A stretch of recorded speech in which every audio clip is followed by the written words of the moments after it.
Top of the morning, everybody. Saturday morning. You are watching The Sweat here on DraftKings Network and VSiN. We're bringing this program most Saturdays and Sundays from 8 o'clock to 10 o'clock Eastern Time in DOS morning. I am your host, Emerson Lancia, sitting in between two of my very good friends, Julian Edlow and Steve Buchanan. New studio today, getting some new lights installed in the other studio. We will hopefully be back there next weekend. Who knows what the way work goes at this place, but good to have both of you here. How are you feeling today? You went to Topgolf last night.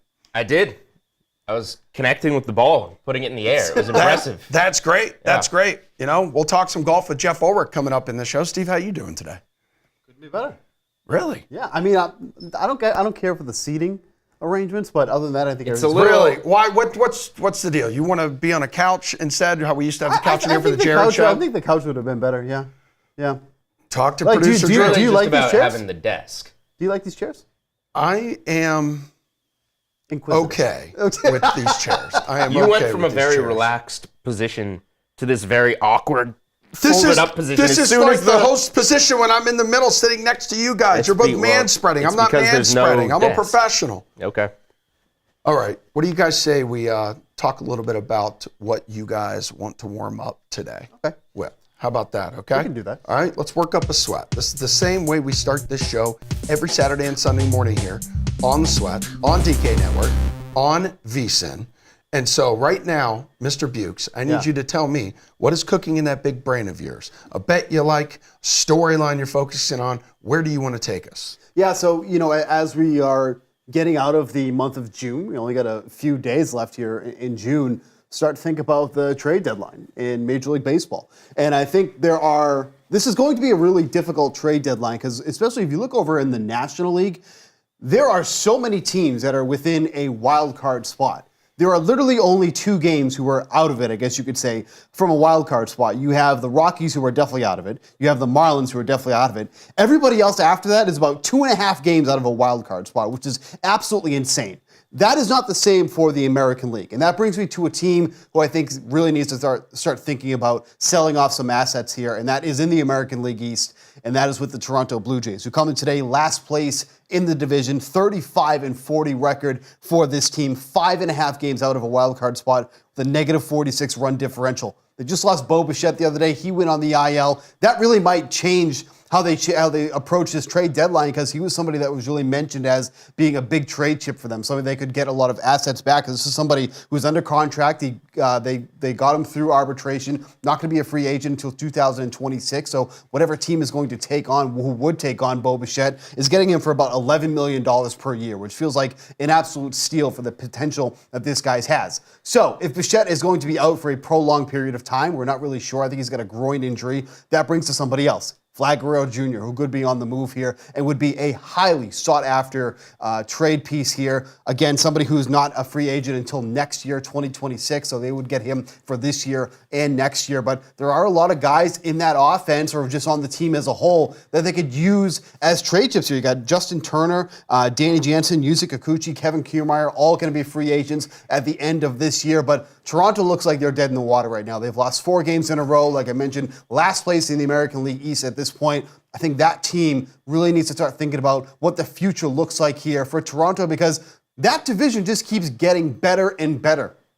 You have the Yankees and the Baltimore Orioles just going back and forth at each other. They're almost at each other's throats. We'll talk about that rivalry coming up later in the show and how that's really starting to heat up now. But the American League East continues to be one of the best divisions in baseball, even with the Rays struggling, with the Red Sox struggling. You got 3 powerhouses there up at the top of the 2 powerhouses there at the top of the division. I think the Blue Jays really need to start considering trading off some of those pieces. Yeah, and you said the other day on our Since 1901, a Boston baseball podcast, you expect this to be quite an active trade deadline. I think so, especially, like I mentioned, the National League. Every team is within a wild card spot of 2.5 games except 2.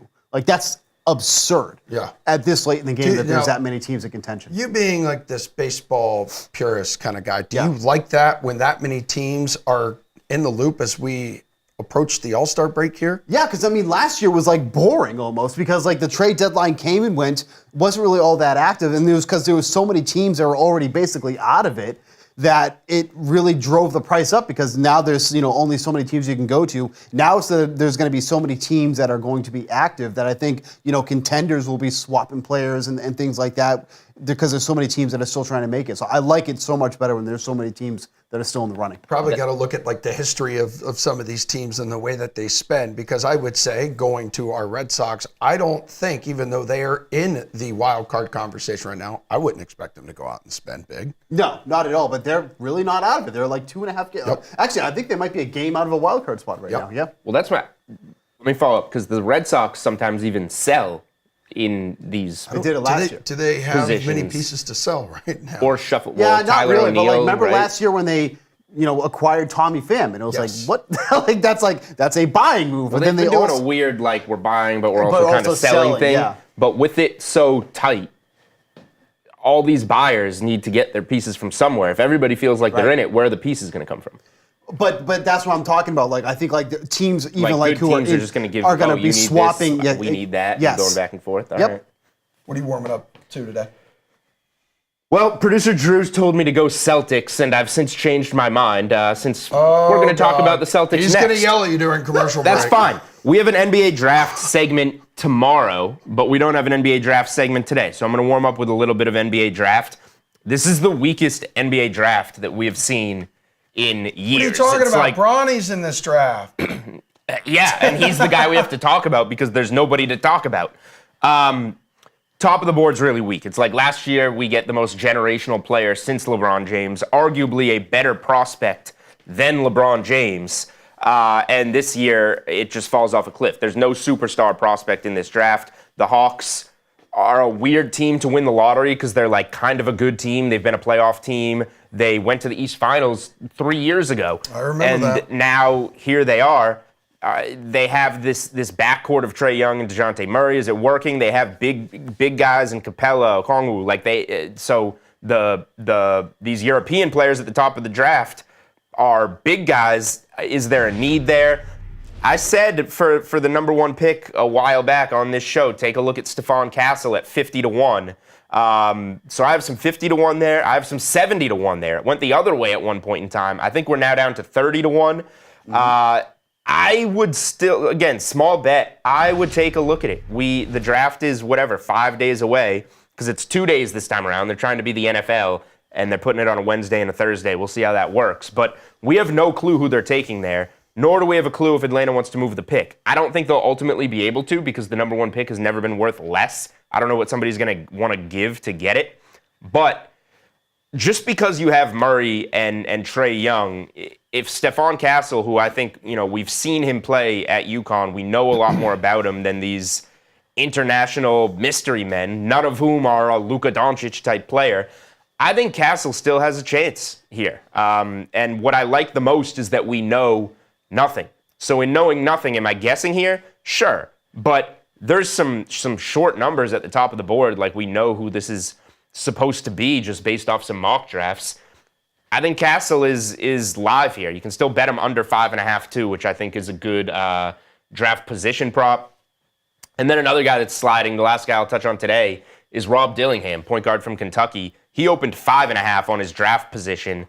That got slammed to the over. We're at 9.5 now. I think he slides out of the top 10. He's an undersized guard that could not play a lick of defense. Arguably lost Kentucky that tournament game where they were upset in the first round because of his lack of defense. I think he's a guy that just based on his size and ability to only play on one side of the ball is really going to slide. So Rob Dillingham over 9.5, Stephon Castle under 5.5, and think about putting a little sprinkle on Castle 30-1 to be the top pick. There'll be some eyes on the Lakers now that they got J.J. Redick as the head coach too. What'd you think of that move? Something you expected? Well, we said it on this show. Woj tried to throw us a little curveball with the Hurley story. Yeah, put it in the yeah. news on game 1 of the NBA Finals. Try and take a report away from Shams. And then, oh, look, we're right back to J.J. Redick right where we started. That was a let's just move the news cycle type of thing, even though Hurley was never happening type of move. But J.J. to the Lakers made sense all along. We talked about betting it on this show. It pleases LeBron, so I would think that means LeBron's going to be back. And then we'll see if they use a pick on Bronny. I think his draft position is 40.5. Okay. A lot of people are saying the Lakers have that 56th pick and that's where he'll go. Why not just take a chance on him earlier? You kind of like, as Bill Simmons said on his podcast, hold him hostage because you have him either as a trade chip to the Lakers to pair him with LeBron, or you say, hey, LeBron, why don't you come join us over some prospect that isn't really going to move the needle for you at all. Twice this past week, I walked by Bill Simmons around the neighborhood. He was FaceTiming with someone both times. I saw him at Game 5. And then just real quick before we go to break, because I saw you tweeting about it. You think the Pistons were crazy to move on from Monty Williams after just 1 year? Well, and all that money they still owe him. I don't care about the job Monty Williams did, but you paid him the richest coaching contract of all time on a 6-year deal, and then he has a bad first season, and you fire him and have to pay him all his money. What did you think this coach was going to do in year one of one of the worst teams in the NBA? Yeah. Like, turn you around in 1 year? Like, oh, we didn't win the championship with Monty Williams. Let's can this guy. Like, It's like $60 million, isn't it, that they're giving him? and the Suns still owe him $20 million. He has like $80 million to do nothing, getting paid out to him. I think Gojo said on Twitter they're a college football team. Insane. Like, just get rid of one guy. What and be did like, you yeah, that's think he fine. was going to do? All right, let's talk some Celtics. Parade was yesterday. I was out there. We got some of the sights and sounds. Plus, Julian's going to tell you tell you what Tatum and Brown proved.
All right, boys, who are we most excited to see floating around on the duck boats today? Aiden Pritchard. Oh, Aiden Pritchard. Pingus. most excited to see today float around on duck boats, ladies?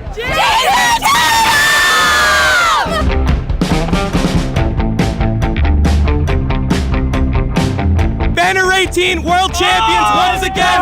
Number one! Celtics are number one! Kyrie sucks! Kyrie sucks! Kyrie sucks! Yo. Derek White. What's up? Marcus Smart, please come back. I love you.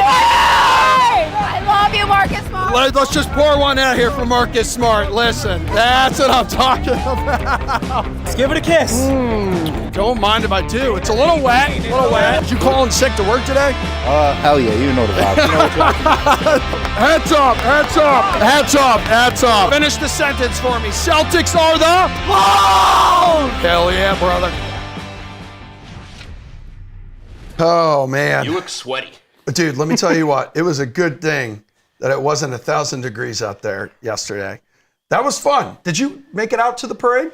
I was there on Monday night. I got what I needed. I was waiting for really? the invite for a duck boat.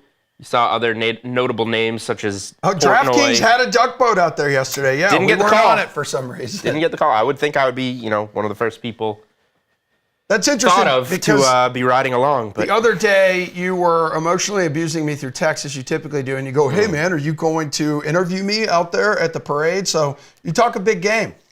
You talk a real big game. I made a late decision to just not go to the parade. You could have talked to me outside of Game 5, but I was fearing for my life and looking to get to public transportation as quickly as possible. Obviously, Celtics fans were extremely excited when I was out there today after winning Banner 18. It seems like the narrative around them nationally, though, Jules, is still like, oh, this cupcake trophy that they just won, this Mickey Mouse championship they just won. That seems to be the narrative. It's not their fault that every team they played throughout the postseason were essentially missing their best guy here. Are the Celtics too good? Like, what do you want them to do here, people? I don't quite get it. Why are people still crapping on the Celtics? Yeah, it's not their fault. They beat the teams that were put in front of them. And what I would say is just there was no struggle. The 2008 team, like people are locally are comparing the 2008 team to this team, who would win if they played head-to-head, whatever. The 2008 team went 16-10 in the postseason. They had 8 losses in the East alone. This team went 16-3, so there's not much you can really do. You beat the teams put in front of you. Probably the most competitive series, I would say, was Indiana, which was a sweep. That's wild. And and the best players hurt on every team, whatever.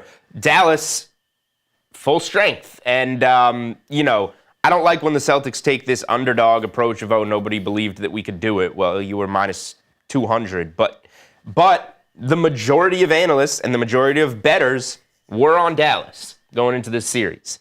They believed in Dallas. A lot of analysts picked it that way. And a lot of bettors, I know we had, 70, 80% of the handle on Dallas. So it's not like you can say that this team was supposed to coast when there were so many people on the other side. What was Dallas's problem? Why did they fail to be competitive in this series? I think they match up really poorly with the Celtics. The Celtics pose a lot of problems to them. In that Minnesota series, and again, teams, we can talk about it later, but Minnesota, Denver would have given the Celtics a tougher time.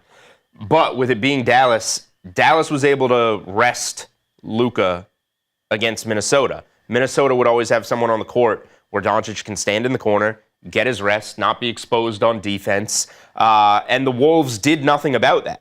They didn't make Luka work. When you're playing the Celtics, Doncic has to guard either Drew Holiday or Derek White to start the game. He can get switched onto Jaylen Brown and Jason Tatum. There's nobody on the court that he can guard.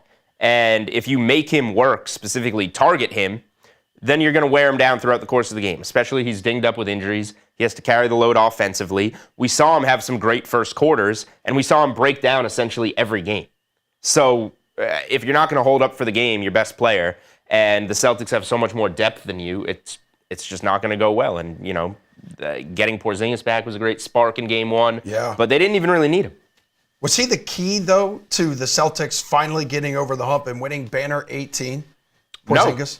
No? No, he played in 4 playoff games against Miami, and that was it in the East, so they didn't need him to win the East. And he really only gave them that shot in the arm in Game 1. During the regular season, though, he was a huge part in them being so damn dominant. Sure, but they won the East by what? 13 games, so they couldn't win the East by 5 games without him. Okay, all right.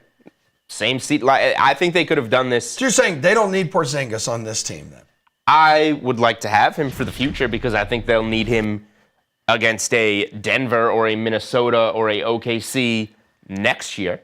But they could have done this without him. They showed that. Now his shot in the arm in that first quarter of game 1 was huge. That, his minutes coming in, those first 6 minutes that he gave was essentially the winning margin in game 1. So I don't want to undersell that. I think that was a great spark to start the series. But he didn't do much the rest of the way, and they played 2 games without him. So it seems like they're capable without him. Game 5, it seemed like they forced him to almost play a little bit, and he was more of a defensive liability. The opposite. Porzingis forced the Celtics to play him. They finally took him out and said, no, you're a liability out there. Plus, we have Jason Tatum and Jaylen Brown, arguably the best dynamic duo in the league. What did they prove to you throughout this postseason run? So again, you can talk about the soft path, but the hardest part is breaking through. And people were trying to break them up leading into the final, saying, there were reports, these guys don't like each other, blah, blah, blah. Yeah, so first things first, they broke through, which is the hardest thing to do. So now I'm curious to see what this team looks like as the defending champion and as the team that they're going to remember this next postseason. They're going to remember that it was said that they beat nobody this postseason. So I want to see them match up against Milwaukee with Giannis and Dame.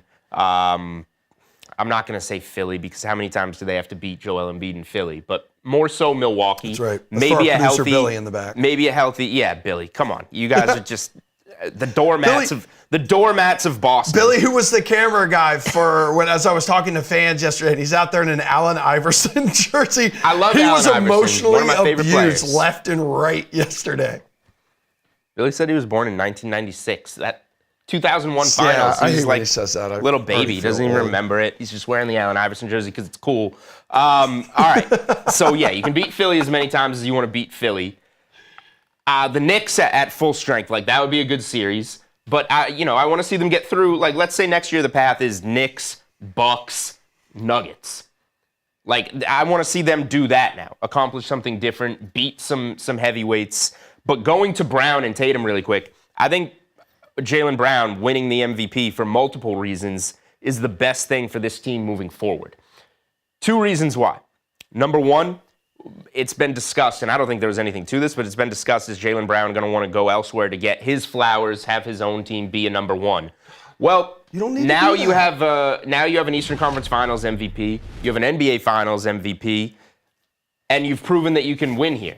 You can clearly coexist. And on the other hand, Jason Tatum doesn't have a Finals MVP still. So that's something that he, in his career, is going to want to, have in his trophy case. So I think this works 2 ways. You kind of killed 2 birds with 1 stone here of pleasing Jaylen Brown. You can be the man here and leaving something on the table for Jason Tatum. All right. Well, if you could, you can't. But if you could consider Brad Stevens as the Finals MVP, where would he have ranked on your MVP list? Because that dude deserves a hell of a lot of credit for how he built this team. Yeah, we don't need to talk about him for Finals MVP. I know that's been brought up a bunch because, the players, you could give it to all the players, so let's give it to Brad Stevens, whatever. It's what Danny Ainge and Brad Stevens did were equally as important. Maybe a little bit more Danny Ainge, to be honest, although I'm impressed with the work that Brad Stevens has done. Danny Ainge went from... Danny Ainge won 1 trade that led them to Banner 17 back in 2008. After that, he just was trying to fleece every team. People are like, you can't fool us anymore. The move, he made a move that made fans uncomfortable to trade Kevin Garnett and Paul Pierce. Not everybody moves on from those type of players. It brought in the 2 picks that landed Jaylen Brown and Jason Tatum, and it was a 2-player draft, Ben Simmons and Brandon Ingram. Jaylen Brown got booed at the Garden when he was drafted. That's a gutsy choice. The next year, you get the number 1 pick. Everybody's saying Markelle Fultz is the prospect. He says, no, we're going to move back. We're going to take Tatum. Gutsy move. Nailing all those is by far the hardest part. And then eventually, Ainge wouldn't do the things like move on from a Marcus Smart to get the team over the hump. And Brad Stevens came in, was a bit more cutthroat, and made these moves that got the team over the top. So it required all of that to get to where this team is at. And now they're in a position where their top 8 should be locked up, and they should have a 4, 5, 6 year championship window here where they should be contending in the mix each time. Also, I'm ready to bury the Kyrie storyline. The Kyrie sucks. The F Kyrie chants he did it to himself. I was kind of shocked yesterday because I'm like, guys, celebrate Banner 18. Like the guys watching. I Netflix agree with that. The parade's about your team. All right, we got to take a break. Jules, great job. You've earned Thanks. like a 10-minute break here for your hard work. Steve will return with some best bets on the diamond next.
All right, back here on The Sweat, everybody, where we are going to step foot inside the bettor's box right now. Steve Buchanan has returned. Thank you.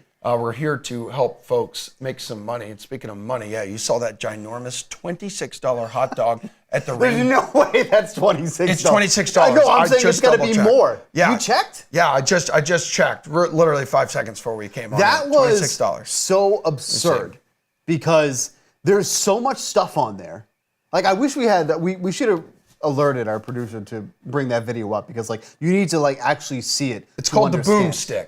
That's Okay. what it's called, the boomstick. But It's he this- goes and he, like, is It's like a showing, 2-foot long hot dog. and he's showing it off, and then It's it comes chili. out of the box, and there's, like, nacho sauce, like, chili it falls all over on this dude. some poor stranger sitting in his seat. So yeah, the guy's just trying to grab a pic of this 2-foot long $26 glizzy in this cardboard like container, and all of a sudden it just opens up. The dog comes down. Poor guy sitting in his seat. There's Yeah. chili, cheese, onions, all sorts. I would have been like. Also, okay, the pal. 120-second rule definitely applies. When you spend $26 on a hot dog, I'm grabbing that thing. I'm putting it back in the No, bun. that was on. We need, if we can, we need to see if Drew can find that video because that needs to be seen. Yeah, producer Drew, need to man, see we if got to you be able to believe it. call for things like this. You guys got to punch it out back there. Come on, man. I don't know what you're doing, dude. Anywho, I don't know if the Guardians are known for their food, but right now They are. They are. They actually do have a very exquisite menu. This is incredible. Do you know what they have on the menu that you could share with me right now? So I do know they have like a very vast hot dog as well. But I also think that they have. incredible. Don't quote me on this, but I think they have like this ginormous milkshake too that has like all these things on. Okay, we got the video. Yes, dude. Yes. So we got the boomstick spill. The boomstick spill here on the screen, ladies and gentlemen. Look at this thing, guys. Like, look how big this. The poor guy. I needed to see. All right, one of my issues very quickly with videos on the internet like this, they cut off too soon. They do. They I need to see absolutely that do. guy's reaction and hear the dude who was shooting the video apologizing for that, and then the guy who dropped the hot dog being like, "Sir, do you have $26 you can Venmo me for a new hot dog?" Right. All right, so Guardians, you've man. already crapped on the Blue Jays in the opening segment of the show, and we were working up a sweat. They're facing the Guardians once again, and the Guardians are on your betting card. Tell me why. Yeah, so like the Guardians money line here today, Blue Jays are coming into this game having lost 4 games in a row. I think it's going to be 5 here today with Ben Lively going on the mound, going up against Jose Barrios. Like I said, how bad this Blue Jays offense has been already. If you look at their numbers for the month of June, they've played 19 games to this point. They have scored a total of 63 runs this entire month. That's only better than one other team, which is the Miami Marlins. That gives them an average of 3.3 runs per game at this point. Like, it's just been brutal. They just lost Bo Bichette, who I mentioned, going on the IL. So if you look at this lineup, 1 through 9, it's almost unrecognizable that this is the Blue Jays lineup at this point. But Lively's been good. You look at his numbers here. He did give up 4 runs in the last start he played against the Blue Jays, but his command was really off in that game, and then he ended up giving a grand slam to Dalton Varsho, so that accounted for all the runs. But, like, other than that, Ben Lively's been very strong with his command, so I feel like that was just kind of an outlier game, even though it was against the Blue Jays. But yeah, the Blue Jays offense has just been so poor at this point. Lively's also been so good at home, 1.90 ERA at home this season, getting him here in Cleveland. So I like the Cleveland Guardians on the money line here today. All right, one series that has had people's attention this weekend is the NLCS rematch between the D-backs and the Phillies, and the D-backs winning that one. A lot of people out in Arizona saying, hey, we're back, people. Let's go. Your thoughts on that and why you're targeting this game today? I was surprised because, you know, when you look at the pitching matchup, it is so unbelievably in one direction here. You got a legit Cy Young candidate in Zach Wheeler going up against Tommy Henry, who is somebody who's only made 8 appearances on the year, and 6 of those having being starts. So we look at Tommy Henry here. In the 6 starts that he's made as a starter, 5.40 ERA with a 382 WOBA. Overall, 6.23 ERA with an expected ERA of 6.32. So he's been just as bad as advertised here. He's struggling against both sides of the plate. So he's having struggles against righties. He's having struggles against lefties here. Like, those are all things that he's struggling against on the year. And then you have Zach Wheeler, who in his last start gave up 8 runs to the Baltimore Orioles in 4 1/3 innings and still has an ERA under 3 for the entire year. That just shows you how good he's been all year long to give up that many runs in that short a span of time and still have an ERA under 3 on the year. Diamondbacks did put up a good offensive showing yesterday against Taijuan Walker, but this is a completely different pitcher. Zach Wheeler has been on a completely different level this year. This is just such a matchup that is just not even at all. Give me the Phillies to win this game by at least 2 runs, so taking them on the full game run line here. You can do that through the first 5, but it is very, very juicy. I think it's a minus 160 on the first 5 run line. Not sure I want to pay that much here, so just taking the full game here because I think the Phillies have the advantage for the bullpen as well. And you had Padres and Brewers down here, over 9 runs. You're expecting a lot of offense in this one. I believe there was a walk-off last night. There was, yeah. In this game, was it Cronenworth? Yep. I believe it was. It was. Hitting the tater there. Was it in the 11th inning? Yeah. Maybe. Okay, so why are you taking over here? Yeah, we have a pitching matchup that it sounds like 2 creative character players are taking them out. We got Randy Vasquez against Carlos Rodriguez. Like, you couldn't get 2 more generic names. 2 more, like, there's the most basic baseball names you could absolutely come up with. But 2 guys that got really poor numbers across the board. You got Vasquez with a 5.70 ERA with an expected ERA 6.48. He's given up at least 3 runs in 6 of the 9 starts that he's made. You look at his numbers before being called up to AAA. From AAA, ERA north of 9 at this point, worth of 5 at this point. And the Padres just absolutely annihilate fastballs here, and that's kind of the pitch they're going to be seeing from their opponent there with Rodriguez. They have a combined 414 WOBA against fastballs on the year. So this just kind of tells me I think we're going to see a lot of offense in this game. I mentioned how good the Padres are against fastballs from righties. Obviously, the numbers there from Vasquez are really poor across the board. Feels like a lot of runs are going to be coming in this game against really 2 offenses that have been hitting very well as of late as well. I think the Brewers just really aren't talked about enough of how good their offense has been on the year overall. You're getting some good production from guys maybe you weren't expecting from Christian Yelich, even though he's not hitting for a lot of power. He's been getting on base a lot there. Just really 1 through 9 for the Brewers. They've been solid, and then obviously the Padres have good. They've been specifically against righties, so I think we're going to get a lot of offense in this one. I would say, though, it does look like Tatis might miss this game. I think he left with an injury yesterday, so something to watch. But overall, Padres have been fantastic at the plate. We will be recording the latest, greatest episode of the Since 1901, a Boston Baseball podcast, after this show this morning. So everybody look for that wherever you get your favorite podcasts, like the Since 1901, a Boston Baseball podcast.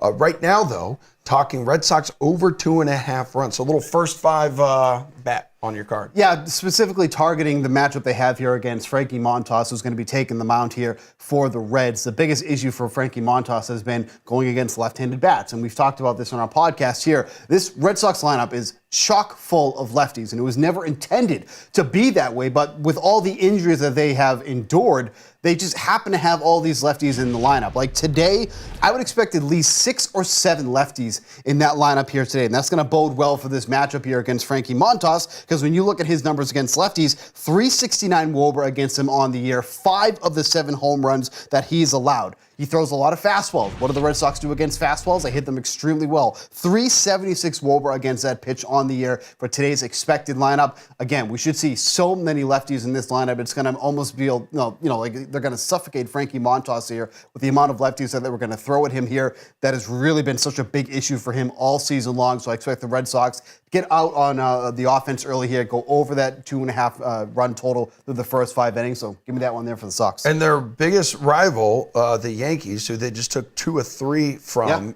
in a series last week, have now lost, I think, 5 of their last 6 games. They're struggling. Yeah. Okay. So why is it then that you would target somebody on the Yankees right now? Yeah, so I do like Marcus Stroman to go over his strikeout prop, and this is usually unusual for me because Marcus Stroman is not somebody who throws a lot of strikeouts at all. If you look at his numbers across the year, he's averaging about 6 strikeouts per 9 innings, so way under that threshold of at least 1 per inning that you want to target for some of these strikeout props here.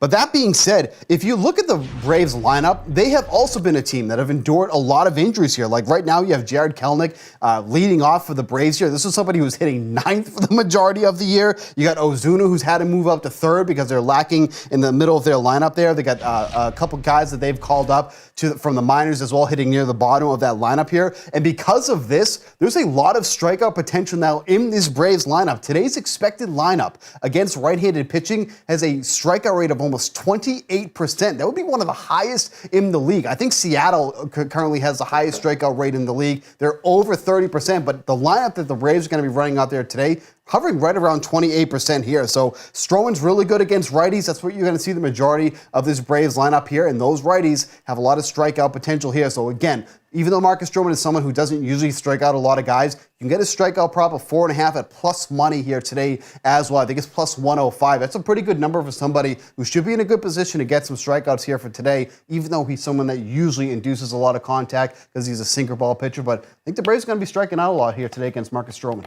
All right, my guy.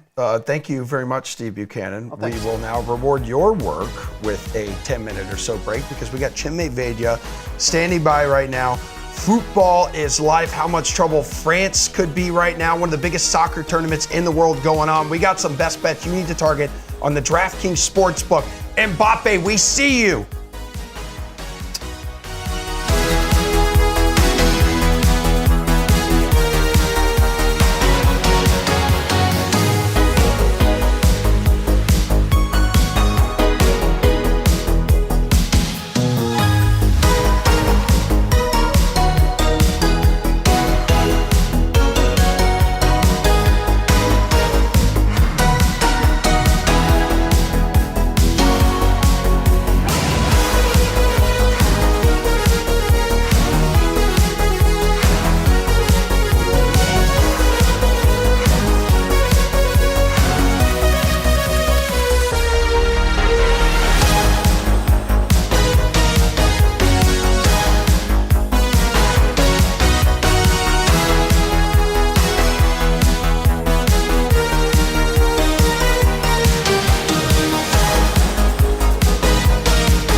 All right, people, a wise man once said, football is life. It was not Chinmay Vaidya, but the man does not disagree. So our good friend from DraftKings Network joining us now to break down what's cooking around the world of soccer. And one of the many things cooking around the world of soccer right now, Chinmay, the Euros, off and running, some great games, some big storylines up to this point. What has stood out to you the most so far, whether it is a storyline or maybe a team's poor or good play? Yeah, I think the biggest storyline is that Germany is off to a tremendous start. Normally, you have a lot of pressure as the host country to do well, especially in all of these nations where soccer is more than just a sport. It's like a religion almost. It's followed by everybody, and your national team performance means so much to the whole country that Germany getting off to this great start as the host nation has been a big storyline. Spain has also looked really good as well, breaking in some new players and kind of moving away from that old generation of Spanish teams that played the tiki-taka style. Spain has moved away from that and has looked really solid in doing that. On the flip side, you have a Belgium squad that got a tough break with VAR in the first match, but all of a sudden is now under pressure in this group and really needs a big win.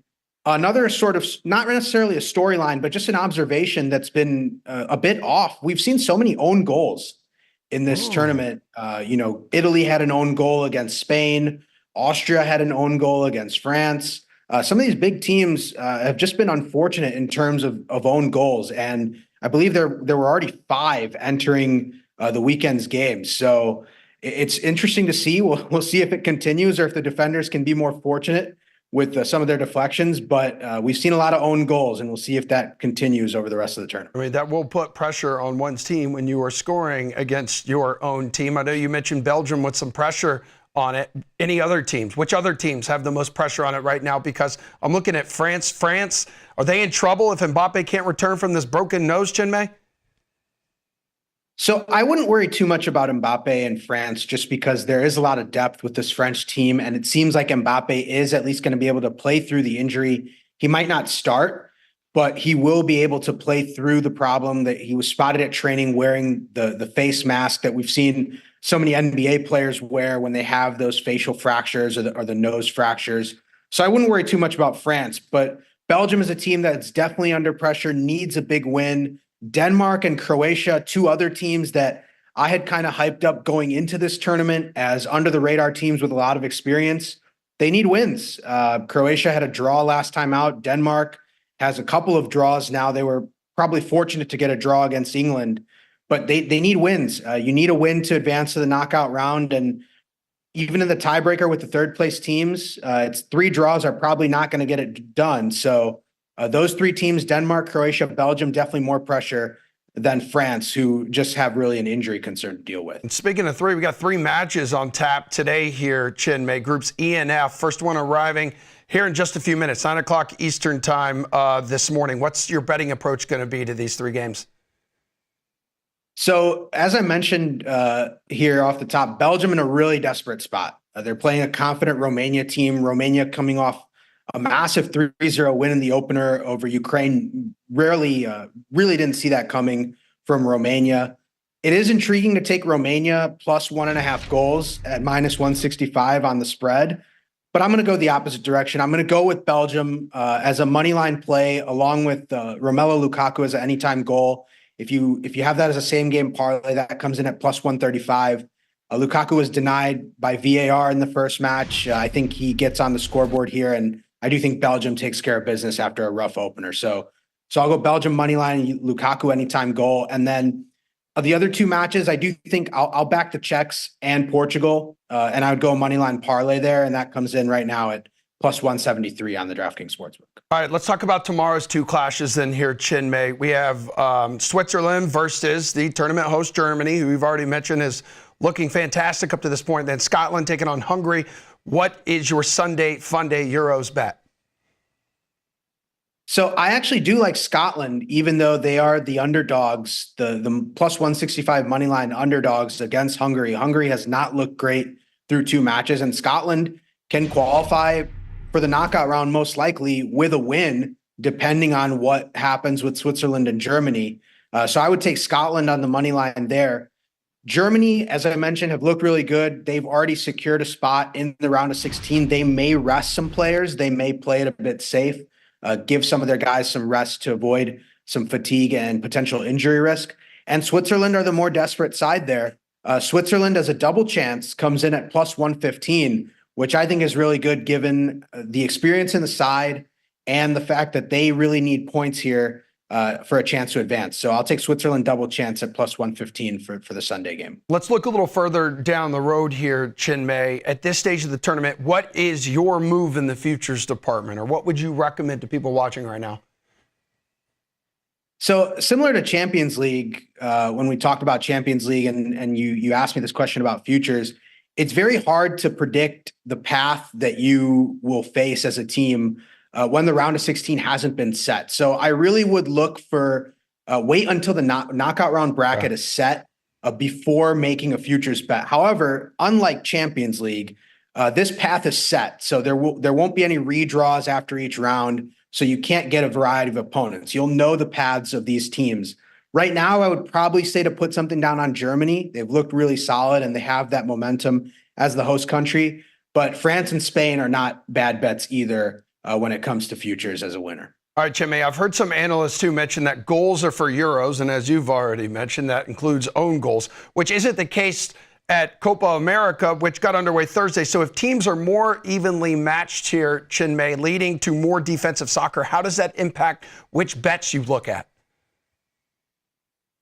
I don't know that it's necessarily more evenly matched teams. I think there's a talent gap that's bigger in Copa America with the top teams and the middle tier teams. We saw with Argentina and Canada, the scoreline might not necessarily reflect the gap between those teams in terms of talent. And also think you have less technically sound teams, more physicality from teams that we'll talk about later on. And overall, the quality level is just not at the Euros level in Copa America. So you can probably bet unders, but I also think you can mostly roll with the favorites without having much concern. There aren't going to be too many upsets in Copa America just because the talent gap is that much higher versus the European teams. So then going off of that, give me a team or two that actually have a legit shot at preventing Argentina and Messi from repeating as champions of this tournament.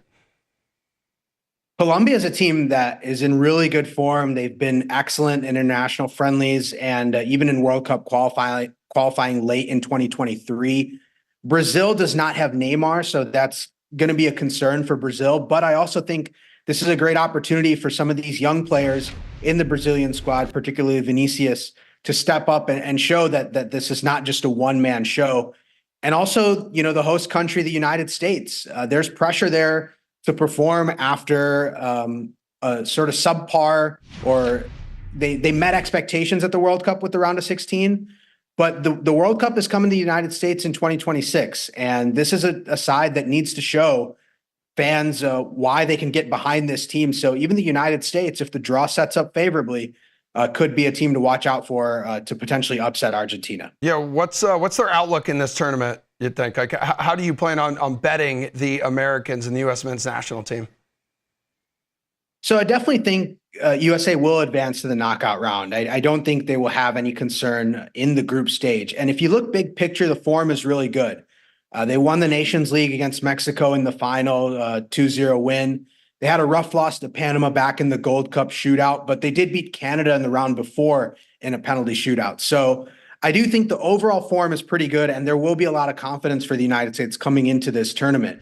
The big question is with Greg Berhalter, the manager. This is massive for him. You know, he's gotten the vote of confidence for this next cycle, but I think he at least has to make the semis for this federation to feel good about having him as the coach long term. Because if he can't even get there, basically that means they'd be one and done. They wouldn't win a knockout game if they don't reach the semis. So he has to at least do that to inspire some confidence within the federation. All right, so hook me up with a game bet then before you get out of here for tomorrow. USA and Bolivia. Bolivia is a very physical team. As you've probably seen clips of Bolivian, domestic league soccer, they will stick the cleats out pretty much any time and have no care as to whether there are any repercussions about that. So I will still back the United States in what could be a very physical, sloppy game. I think USA money line plus Christian Pulisic anytime goal comes in at plus 130. Pulisic has been scoring routinely for the United States over the last 10 matches or so. He's been really good and has that nose for goal. So I think if it's a big game to get off to a good start for the Americans, I think Pulisic is a good bet to score. So I like that as a same game parlay. Comes in at plus 130. Cleats up, man. That's why you wear shin guards, Chinmay. Thanks, dude. Your job here is done. Steve and Julian will continue doing theirs. After the break, we're kicking off the second hour of The Sweat with a healthy dose of NFL Chase or Fade coming up next.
Welcome back to The Sweat, everybody. We're kicking off the second hour right now. I am Emerson Lazia.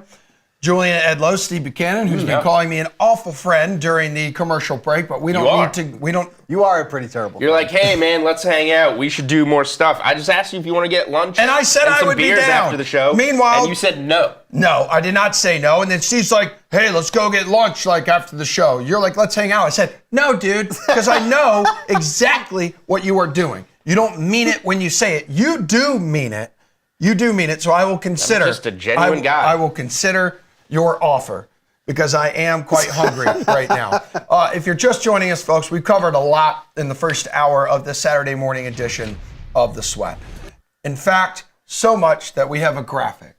So we've talked a little bit about what's been cooking around the world of soccer because football is life. Back to back, Jules is fairly confident in the Celtics. I have not called any back-to-back. No, Jules, What you I'm kind of calling- have. What I'm calling is that they will have a chance for each of the next 5 years. They had a chance each of the. Why are you exiting? They had a chance each of the last 2 years. They had a chance to go up 3-1 on the Warriors. It didn't happen.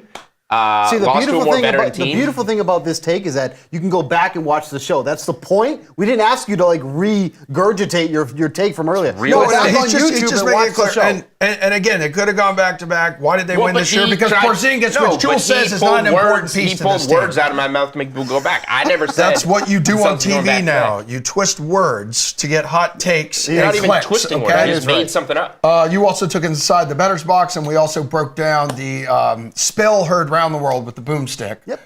At Globe Life. Go Park. on YouTube and watch it. It's a good name. Go It's a ahead. good Go name. ahead. Go on YouTube, Twitter as well. Just take the toggle button, go on back. Hey, like, subscribe, and that how that tag, works? ladies and gentlemen. Yes, it is. Right now, let's do a little healthy dose of NFL chase or fade. Let's talk some top storylines here, guys, around the league and maybe how it's going to impact your betting approach to these teams. Let's start with Aaron Rodgers. It's kind of been the story of the offseason. Yep. So going against his own words here with Jets minicamp when he said, the Jets need to get rid of all distractions. So the minute he said that, he was out. Do we still do not know where he was? Has that come out yet? I don't believe I it haven't has. heard. Yeah. Oh, it's going to come out eventually, and It will. the internet is going to break. So, Bukes, I'll start with you. You chasing or fading here, the Jets and Aaron Rodgers right now, and maybe some of the markets that could impact your betting view of this team, either win total, Rodgers props, that kind of stuff, thinking that this team's not 100% dialed in. I mean, I'll be brutally honest. I want nothing to do with the Jets at all. Like, because I don't think you can feel confident about where this team is at or what they're going to look like. Like, to their credit, they did everything they needed to do this offseason. They improved that offensive line, which needed to be improved upon, desperately. If you're going to have Aaron Rodgers come back a year older, coming off a serious injury, you need to protect him. They did go out and do that. They are a team that, is favored to, in that clump of three teams that could potentially win this division. They are there if the team on paper performs like they're supposed to be, because we talked about it the other week here. I mean, they're favored in 14 of the 17 games that they've played, and especially in the first 5 or so there, the first 4 games that they're playing, they're underdogs to San Francisco to start, and then it's Tennessee, New England, Denver, and Minnesota. They're at least a minus 185 favorite or better at that point. So I like what this team is on paper, but the whole Aaron Rodgers thing just throws a wrench in this entire thing, because look what we saw last year when we had the carousel of characters at quarterback. Like, granted, they actually did win a handful of games with all the the guys that they threw out there, but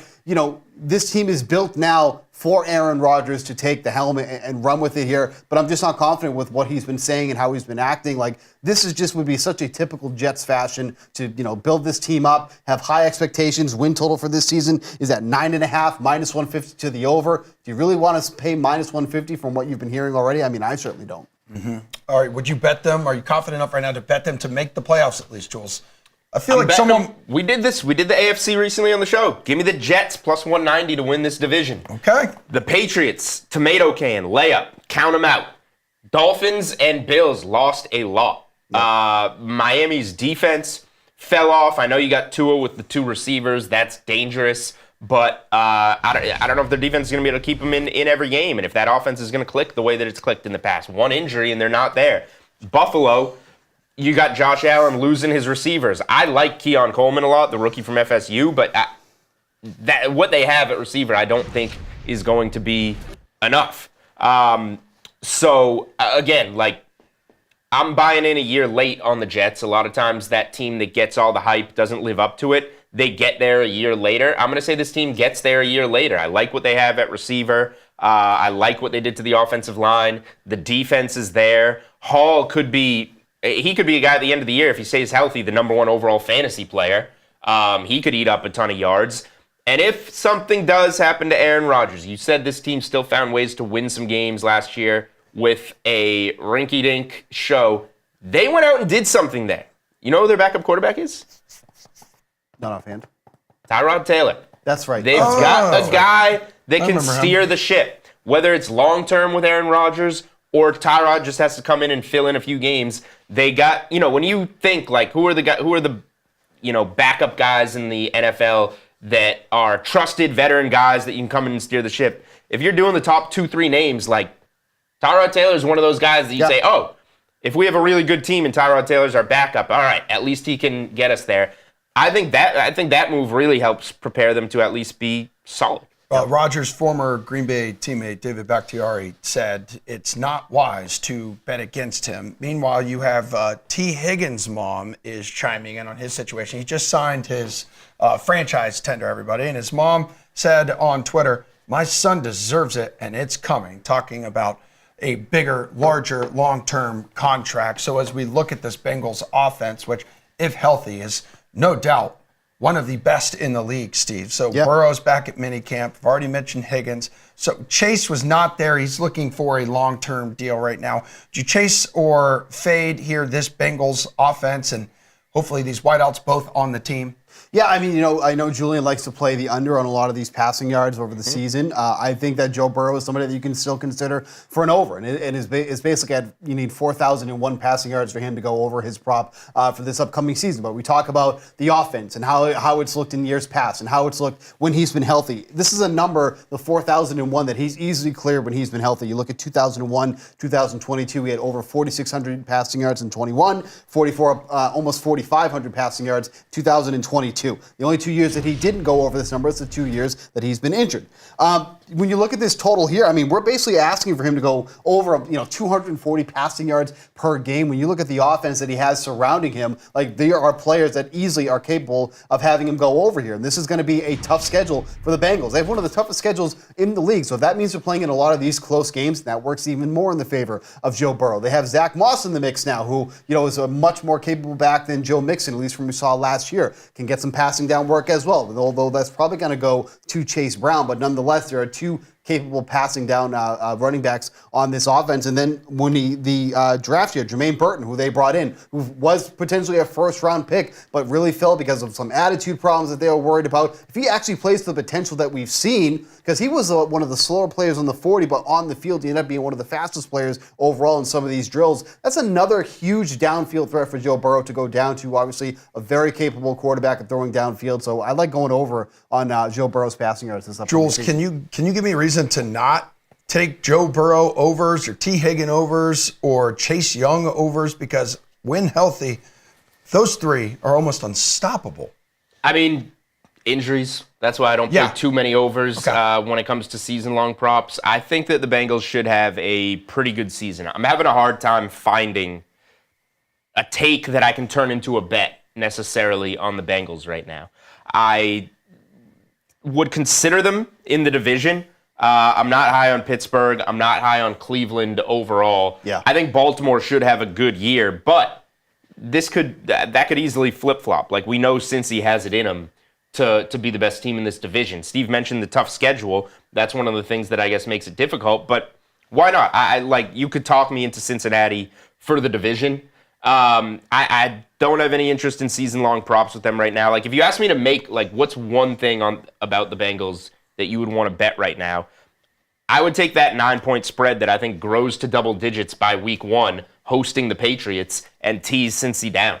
Cincy has a week 1 teaser leg. Maybe get it in a 6.5-point teaser, and you're getting yourself, 6.5-point teaser gets you to 2.5 through the key number of 3. Not that I think the Patriots will keep it that close, but I'm having a hard time finding something for a season-long bet for Cincy that I'm like, that's the play. You give me anything on the board right now for the Bengals, week 1 tease. The whole AFC North is going to be part of that in-season hard knock, Steve. Jules just said he's not high on the Browns. Deshaun Watson is making good progress here. How do you feel about the Browns offense? And is there anything right now that you are considering targeting on the DK Sportsbook? I think taking the under on receiving yards for David Njoku. I mean, what he really went off last season was when He was awesome, especially in fantasy. But that was with Joe Flacco, not necessarily Deshaun Watson. Like, when you look at the numbers compared side by side, it's a huge difference here. So last season with Joe Flacco, Njoku had 6 games with him, 6.2 receptions per game, over 80 receiving yards per game. Played almost the same exact games with Watson, -1, 5 games with Deshaun Watson, over just 4.5 receptions and 44.7 receiving yards in that spot there, which is actually kind of surprising too, because Watson throws these kind of short middle passes here, which is where Njoku kind of lives. That was 21% of his pass attempts by Deshaun Watson was short center over the field where Njoku lives, but yet he wasn't really getting the ball as much here. Cleveland also brought in Jerry Jeudy to go with Amari Cooper and Elijah Moore. I'm not saying that Jerry Jeudy is going to make a huge difference here. That's another mouth to feed that they're going to want to feed in that offense here. So I think this is a spot where David Njoku is going to go take a little bit of a step back here, go under his receiving yards, 750.5. All right, we got all summer long to talk some NFL. We only have a couple days to go before Game 7, Stanley Cup Final. Oil up. We are extremely oiled up. No one is more oiled up than Jeff Ulrich, one of our hockey analysts here at DraftKings Network, a resident of Edmonton, and he joins us live after this break.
Ladies and gentlemen, the Edmonton Oilers are just the third team and the first since 1945 to force a Game 7 after falling behind 3-0 in the Stanley Cup Final. Let's go live to Edmonton right now with our guy, best friend of the program, Jeff Ulrich. Top of the morning. I know it's early for you out there in the deep woods of Edmonton. Ulrich, how are you feeling this morning? Your texts to me last night were absolutely passionate and brought me nothing but pure joy. Yeah, I mean, just telling you how much I enjoyed the state of Florida and what a great, place it is to visit.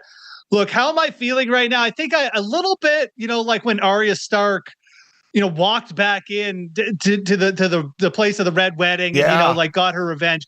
Kind of feeling just a little bit like that, like the North remembers kind of stuff going on. So, yeah, I mean, I'm not going to lie. Like, when we were down 3-0, I mean, I saw a lot of receipts on Twitter about people and I think the word frauds was used about Edmonton and Connor McDavid, and some jabroni from Florida called McDavid McFraud at the start of the series. I don't know. Maybe all these things happened. Maybe it was just a fever dream. But yes, I'm feeling pretty good right now as we now head into Game 7 and the Oilers are on the verge of winning the Stanley Cup. And Jeff, Connor McDavid didn't have to pull the weight last night, and you guys still won. So he practically, Jeff, took over this series after the Oilers dropped the first 3 games to the Panthers. However, dude went pointless on Friday, went pointless last night, yet Edmonton still won. How scary is that if you are Florida? Yeah, I mean, look, that's kind of been the theme of the series is that Florida, even though most of the games have been close, like the first 3 games when they won, they weren't really blowouts. They were sort of dominating that sort of bottom 6, and they're getting goals from Tarasenko. They were carrying play a little bit more, and then Connor McDavid took over. But now you kind of look at it, and now it was the Oilers' bottom 6 that took over. Connor Brown is skating better. Adam Henrique has awoken from his long slumber as well. So. That's really not good for Florida. Like, if they're losing that battle, what do they have to lean on in this series? Bobrovsky looks like he's about 45 instead of 35. Certainly Alec Barkov showed up for them last night. He almost had a 2-goal game. But I don't know if you really want to go power on power with the Edmonton Oilers right now up front. So it's a little bleak right now for Florida. But at the same time, we're in a 1-game take it all. Anything can happen. As we saw, the Oilers flipped it quickly, but it's not really a good sign for Florida because that's really what they were relying on. Those bottom 6 guys getting timely goals and then playing good defense. And if they can't shut down the Oilers bottom 6 now, they got real issues. And the Panthers went 0 for 3 on the man advantage. How about this, Jeff? They're just now 1 of 19 in the entire series on the power play. To make matters worse, Jeff, the Florida power play has actually a net goal differential of -1. Listen, we talked about the Oilers throughout the entire season. It always was going to come down to Skinner and if they could play some kind of defense, because we know that your team can score here. How clutch has been their special teams play? How clutch has it been to finding that success and now pushing this thing to a Game 7? I mean, people like to say, and I've said this too, that you can't necessarily just win through special teams. And I don't necessarily think that's what the Oilers are doing, but their special teams are just on an absolute another level. They just don't allow power play goals. I mean, they just don't do it. And when you don't allow a power play goal, and then you have one of the best power plays on earth. I mean, you don't even have to be that dominant 5-on-5. And you bring up Stuart Skinner. You don't necessarily need your goalie pitch and shutouts if you're gonna play that good on special teams. So yeah, the other special teams here have been historic. I mean, their penalty kill is just on another level. I don't even really think you can blame the Panthers, who they weren't the best special teams, the best special team squad this year to begin with, but at the same time, they're pretty solid. But the Oilers have shut down everyone this postseason. It's not just them. I mean, the Dallas Stars had a high-end power play. They got a couple goals, but again, I mean, they got shut down through a couple games in a row, and that was the series. We're kind of just seeing it again with Florida. So we got 1 game to go. I mean, certainly the special teams for the Oilers, if they get a special team advantage again, I just don't know how Florida comes back with where their offense has gone. So Florida really needs to turn the tide. I mean, that's one spot where if you're a Florida Panther fan, teammate, whatever, Like, you got to win the special teams battle on Game 7. If you don't, it's just I don't know how you beat the Oilers with the way Skinner, McDavid, and everyone else is playing. The amount of pressure on Florida, I can't even wrap my mind around it. It is really mind-boggling stuff. Just one more quick note from last night. I think one of the biggest storylines was that goal, Jeff, that was overturned. So it was Barkov who appeared to hammer home a rebound to cut Edmonton's lead to 2-1, but Edmonton then challenging it for offside. Officials overturned the goal because Sam Reinhart was offside by a fraction of an inch, Jeff. Was that the turning point of that game last night? I mean, like, everyone's pointing to it, and it was super timely. And it was, again, like, it comes down to special teams. The reason Chris Knobloch made that call and decided to challenge it, it was close. But when you have a penalty kill that doesn't allow goals, who cares if you get a delay of game penalty? Of course, he should have challenged it. You know, it was an aggressive call, but it was the right call. That's what you do. You rely on your team. You rely on your special teams. It's been great. And you try and get it overturned. It was close, but he was offside. If you look at all the angles, and I mean, it went in Edmonton's favor, but it should have. So I don't know, man. I mean, like, these things have balanced out. The Oilers had a bad call on them 2 series ago as well, on a review call, but they're really close. You don't have all the angles, and I guarantee you that the NHL would not have overturned a goal in Game 6 of the NHL Finals if they didn't have conclusive evidence. So it was a big call, though. Absolutely, I still think the Oilers probably would have won that game. They outskated the Panthers all game in Game 6, and I just don't really. I know it was a big goal, and it would certainly quieted the fans, but I'm not really sure if the result would have been any different had Barkov's goal stand. Only one team has ever blown a 3-0 lead in the Stanley Cup final. It was the 1942 Detroit Red Wings. So the Panthers, Jeff, have gone from being 60 minutes away from winning the Stanley Cup to being 60 minutes away from going down in the history books for losing the most pivotal playoff series in franchise history here, Jeff, where if Edmonton can close this thing out and do the near unthinkable, where would this rank among sports' biggest collapses?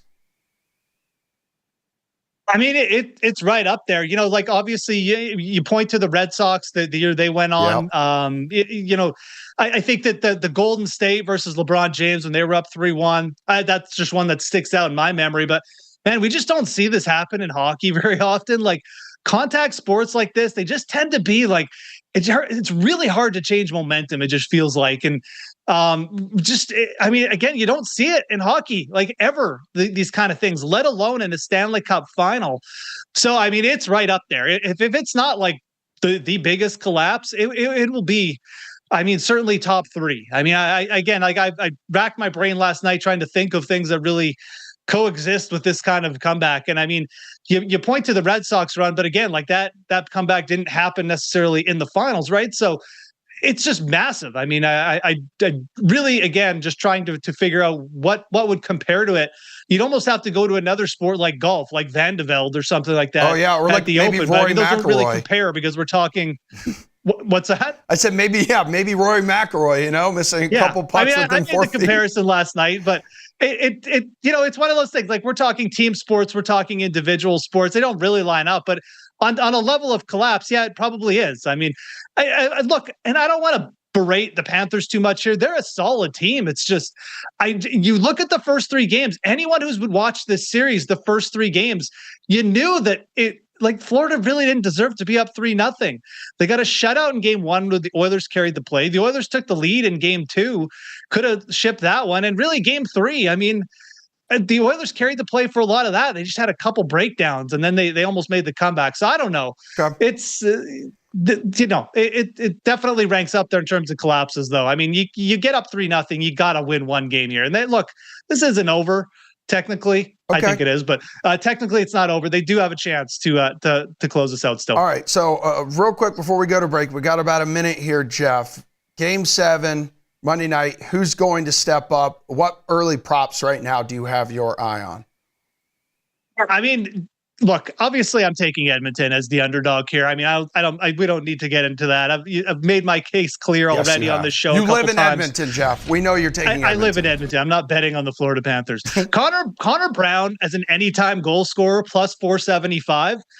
This guy's really stepped up his game of late. He has some special teams ability. I think if you're looking for an Oiler to just like a random Oiler to potentially step up, plus 475, like that's the kind of guy I would be targeting in this game for Edmonton. Really big goal prop, obviously. I do think Alec Barkov, like if I'm targeting a Florida Panther for a prop in this game, maybe an over on his assist prop or something.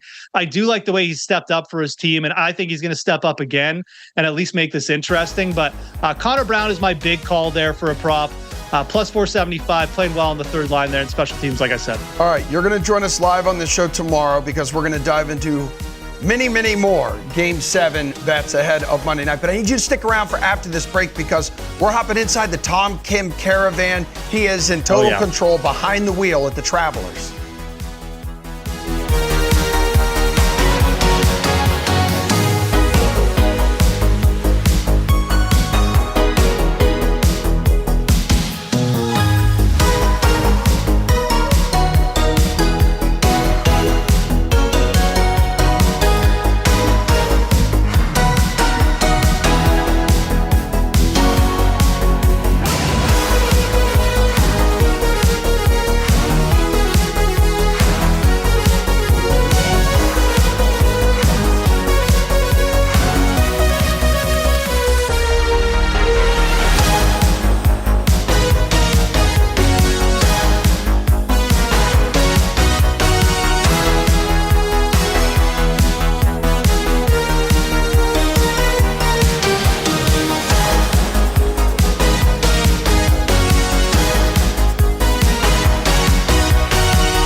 All right, let's hit the links right now, people, because the Travelers Championship is going down in Cromwell, Connecticut, TPC River Highlands. It's the last elevated event, signature event of the season. Yes, the week after the U.S. Open. So there was no cut here. And this man right here in the middle, Tony Finau, he is 4 strokes behind leader Tom Kim. And Tony Finau taking some time out of his busy schedule, preparing for the Travelers this week to join Gojo and Golic, talking about the benefit of a no-cut event. All right, looking to the Travelers coming up this weekend. It's a signature event, so there's no cut. So again, taking us into the kind of the finer points of the game when you know there's normally a cut after the first 2 days, does it change the philosophy or the strategy of your 4 days, knowing that you have 4 days and there is no cut? Yeah, there's definitely, it makes Friday a lot different. That's really what it does. It makes Thursday and Friday a lot different. You're more worried about the lead than anything else. You know, a lot of times when you're not playing as well, that cut is kind of chasing you, or, you know, you got your eye on the cut whenever you're hovering around the cut line. This week's completely different. You know, you're going to play 72 holes. I think it's easier to be more patient with yourself when you know you have 72 holes to play.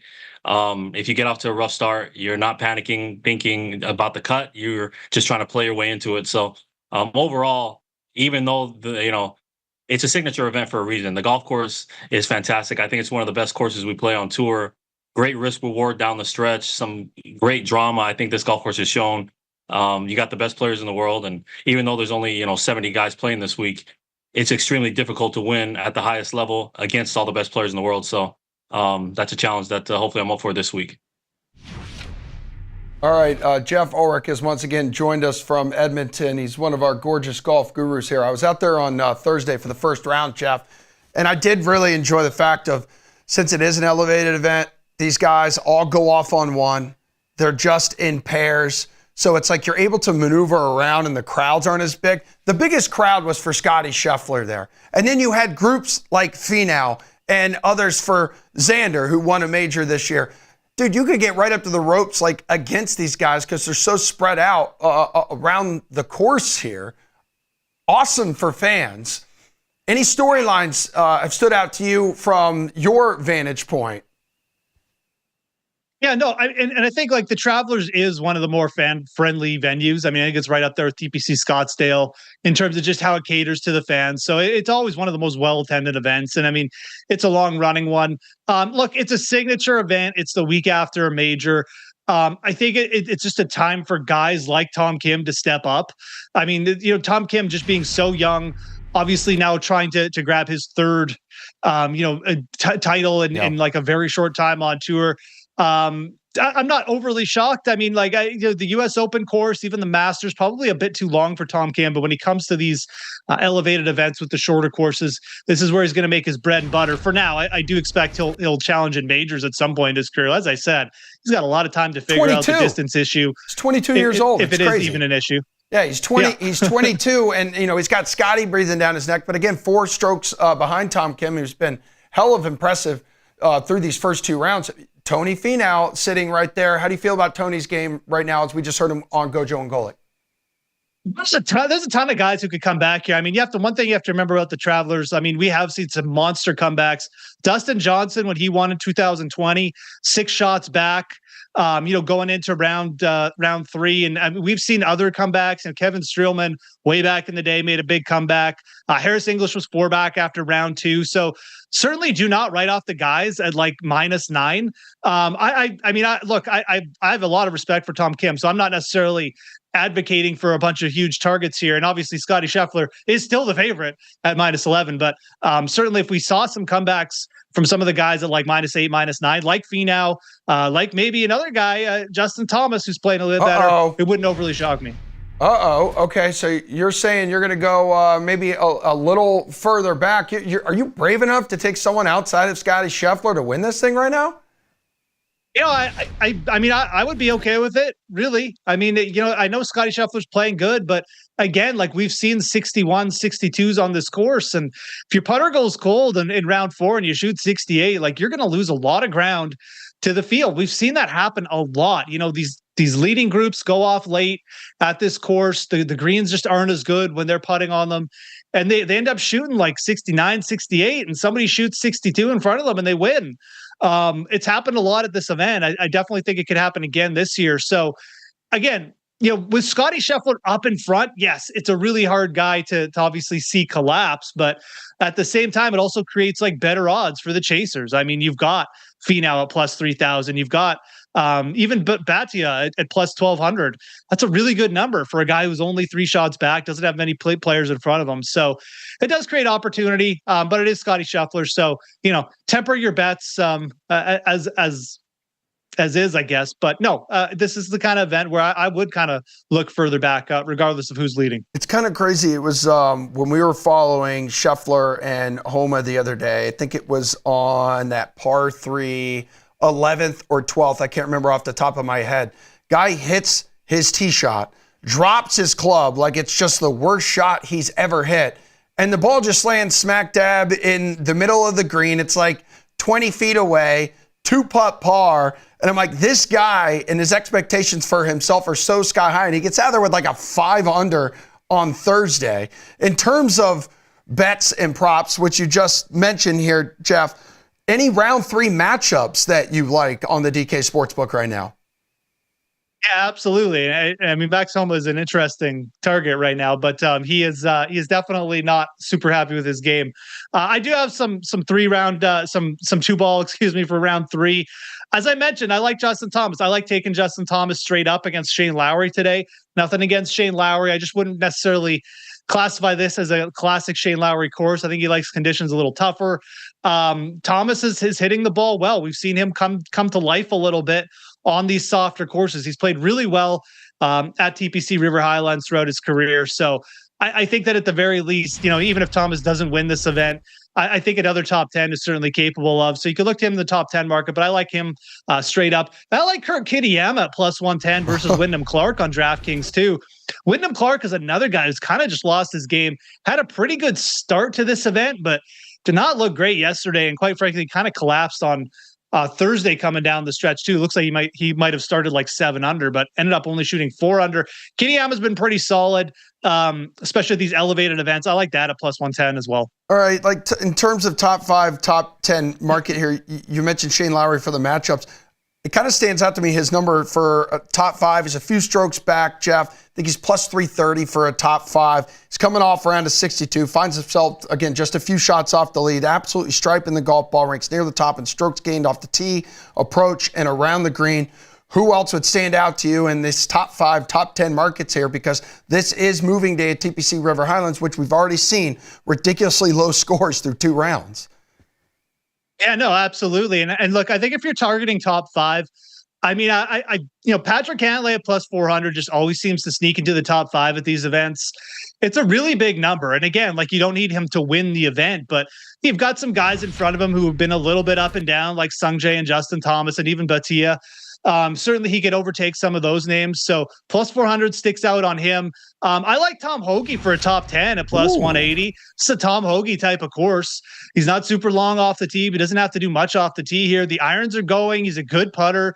Not going to have to scramble much. He's played well too, kind of like Lowry, but his odds are a lot bigger for a top 10. So I do like that Tom Hoge plus 180 number that we're getting there. So, again, you can look at a couple different ways. If you're looking to the top 5, I wouldn't be against going back to like Finau or Cantlay there. Finau's been striking the ball well too. I just worry about the upside with his putter. He just does not sink many putts compared to the other top players. It always holds him back.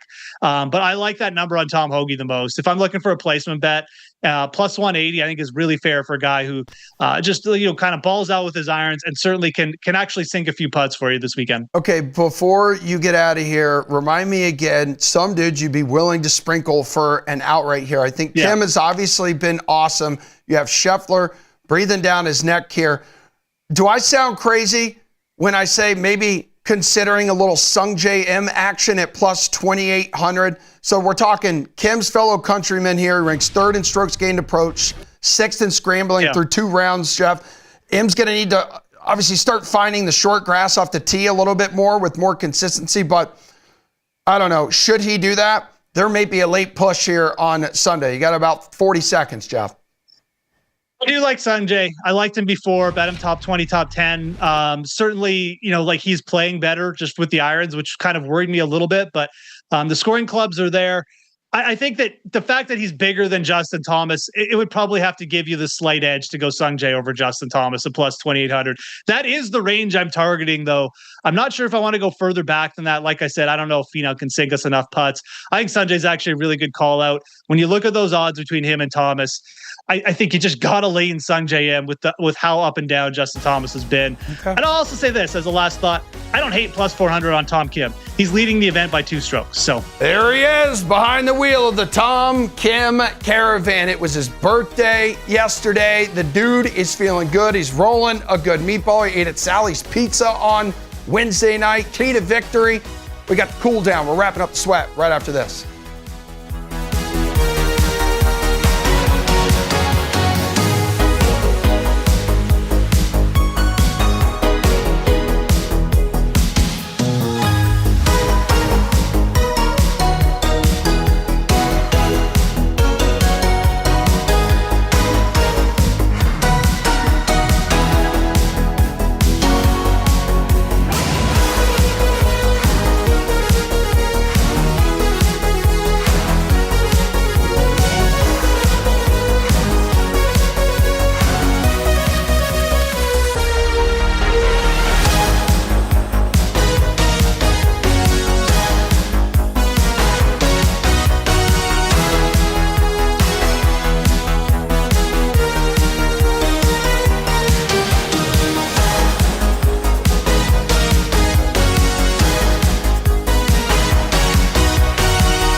Welcome back, everybody, to a Saturday morning edition of The Sweat. I'm feeling good. I'm comfortable in the studio. I don't know about you guys. You guys have both performed really well. Uncomfortable every time you fold your leg. I'm stiff. I stood for like 3 hours at Hootie and the Blowfish concert last night. I didn't sit down once, but I'm built different. No one else is doing that. So this is the final block of The Sweat. We'll obviously be back tomorrow, 8 o'clock to 10 o'clock Eastern time here on DraftKings Network and VSiN. Wow, we have covered so much today. And I can't even remember half of it. Steve, what have we missed? Yeah, I mean, there's, I think, a lot to talk about here when it comes to that Yankees and Orioles series that we just went through. That kind of feels like the new rivalry in the American League East. Like, wow. Well, I mean, gone are the days of Red Sox Yankees. Like, it's true. That doesn't mean anything anymore. The Red Sox have more to do with that than the Yankees, right? Because the Red Sox have just stopped building a competitive baseball team. And now we have a Orioles team that, one of the youngest teams in the league. But, like, you'd never know it from the way that they play. Yeah. Like, they go out there, they hold their own, had a little, dust up with the Yankees in that last game. In the second game of the series, the one that just went by, they hit Aaron Judge, and I think it was Gleyber Torres. And then they come back the next game, they hit Gunnar Henderson, who is leading the league in multiple categories, by the way. He's second in home runs. I think he's first in runs scored. Like, he has just been the guy that they have been hoping he would be as they continue to churn out all these top prospects, bring a new one up every week, it feels like. And they come to the major leagues and they produce immediately. But now the Orioles are 5-2 against the Yankees in that season series on the year. Only a half game back in the American League East. It's awesome. Like, it's really fun to watch this Orioles team come up, perform, do well, because they could easily be a team like the Reds. Like, the Reds are full of young, talented hitters. Yeah, the Red Sox are seeing that firsthand right now. Right, but the Reds are still, it feels like a couple of years away, where the Orioles have come up, had an immediate impact on the team. And like I mentioned, they're only a half game back in that American League East right now. Like, it's awesome to watch those two teams because you could easily see those two teams in the championship series. Very easily could see those two teams in the championship series. I think they'll definitely meet in the playoffs at some point. But that has definitely piqued my interest. Like, when it comes to team rivalries in MLB right now, I think that tops my list. I did like Juan Soto's comments after that loss last night by the Yankees. Again, their fifth loss in the last 6 games. Yeah. Juan was like, listen, we can't moan and groan about this. We just got to be a man. We got to move forward and just get our ish together. If they don't sign him long term, that will be, I think, the biggest loss that franchise has endured over the last 10, 15 years. That's what the Yankees do. But they trade for people like this and then sign them, pay them. But they are got Verdugo, dude. They're going to be okay. They're so binded with cash right now because they have all these obscure contracts to guys who have no business with these contracts like Rizzo, DJ LeMahieu, Rodon's another one recently. Obviously, Judge deserves a contract. That's what the Yankees do. They just throw more money on top of it at another guy. I mean, at some point, it has to stop because of all they're putting themselves in a corner. But that guy is literally a Yankee. Like, he is a Yankee. That's where he should be. I didn't get to ask you earlier what you think about, and I think the Orioles beat him in his season debut this year with Garrett Cole. With his performance, what did he pitch, 4 innings? I think he had 5 strikeouts. Were there any takeaways for you there? I mean, not a lot to take away from just because, they brought him back, they eased him back into a start. We're really not going to see him fully ramped up for probably another start or two. But, I thought he looked good for the most part. It's a tough task. I mean, the Orioles lineup is not an easy team to go up against when you're making your return. But he looked good in the minors. He looked good so far. His velocity is probably where he wants it to be. So at this point, I think, it's just another elite player on that Yankees team that is just continues to defy expectations, in my opinion. Anything you'd like to point out that we have missed or anything else that you'd like to hit on that you have not touched on yet in this show? We'll just preview a little bit of college football here, and we're going to do... Do tell. The show tomorrow, we're going to look at some games, some week 1 games that I'm already betting. And then next week, we're going to do a whole segment on college football futures. But we'll tap into it today because college football futures are starting to... markets are starting to populate. It's not just major conferences now. All the conferences are on the board. And I think this one moved on me. I was waiting to give this one out on the show. I should have put it out on Twitter, I guess, yesterday. Liberty was minus 165 to win Conference USA. I'm now seeing minus 175 on the board. I think minus 175 is good. That's about as far as we want to go here. But I know this is a lot of juice to lay on a conference winner. But this should be a much steeper price. Liberty, if you remember, really good team last year, cracked the top 25, got smoked in a bowl game by Oregon, but this is going to be a really good team. This team has hopes of going undefeated and trying to get that at-large bid into the 12-team college football. I don't think it'll ultimately be them. I think they could go 12-0 and actually miss. And the reason why is because they play nobody, and that's exactly why I'm going to bet them at -175 to win Conference USA. They're considered like a fringe top 25 team. Let's say they're top 30, 35. Doesn't matter. The next best team in Conference USA, you see there, Western Kentucky at +425. That's like a 60th, 70th, 80th. It is where Zappy played, but he's not on the current team. Zappy hour. No, just a fun fact. There's no other good teams.